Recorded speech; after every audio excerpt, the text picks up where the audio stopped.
ఎలా ఉంది సార్ కూటమి ప్రభుత్వం వచ్చిన దగ్గర నుంచి ఎలా ఉంది సార్ పరిపాలన అనేది? కూటమి ప్రభుత్వం వచ్చిన కాడ నుంచి అన్ని కష్టాలే ఎదురవుతున్నాయి. అది ప్రభుత్వం ధరలు లేవు, రైతులు మరీ దీనంగా బతుకుతున్నారు. మొక్కజొన్నలో 2,400 కొనాల్సిన మొక్కజొన్నలు ఈరోజు 1,700 కొంటున్నారు. ఎందుకని అంటారండి? అది పరిస్థితులు, అది గవర్నమెంట్ ఫాల్టో లేకపోతే మనకైతే చంద్రబాబు నాయుడు గారి ఫాల్టో మనకైతే తెలియదు. అది సార్ గతంలో చూసుకుంటే జగన్ గారు ఉన్నప్పుడు ఎలా ఉంది, చంద్రబాబు ఉన్నప్పుడు ఎలా ఉంది సార్? జగన్ గారు ఉన్నప్పుడు రైతు కూలీలకి అందరికీ క్షేమంగా సురక్షితంగా ఉన్నారు.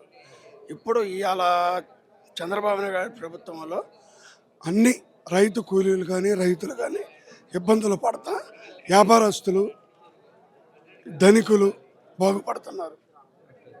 సార్ ఎలా ఉంది సార్ పల్నాడు పరిస్థితి చూసుకుంటే ఇక్కడ హత్యలు ఎక్కువ ఉన్నాయి అన్నారు, మరి గవర్నమెంట్ ఎలా స్పందిస్తుంది ఏది పల్నాడు విషయంలో?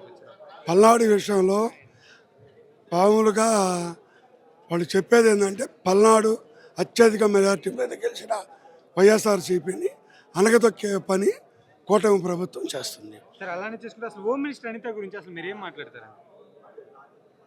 హోమ్ మినిస్టర్ అనిత గురించి ఏం మాట్లాడేది ఉంది? ఆమెకే సబ్జెక్ట్ శుభ్రంగా తెలియదు.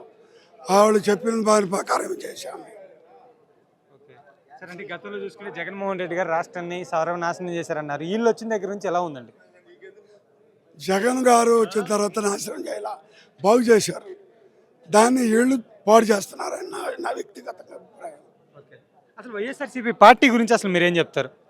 వైఎస్ఆర్సీపీ పార్టీ మాకు 40% ఓట్లు వచ్చాయి వైఎస్ఆర్సీపీకి జగన్మోహన్ రెడ్డి గారి నాయకత్వంలో. రాబోయే కాలాల్లో మేము అత్యధిక సీట్ల మీద పాములు అవుతామని మా